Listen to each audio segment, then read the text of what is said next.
Güzel Allah, senden bir dileğim var. Duamızı kabul eyle ilahi.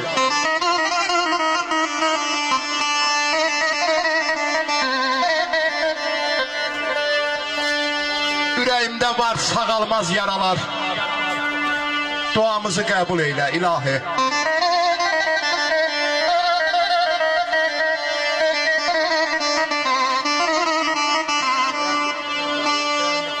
Anaların gözyaşları akmasın. Yar yarına yad gözüyle bakmasın.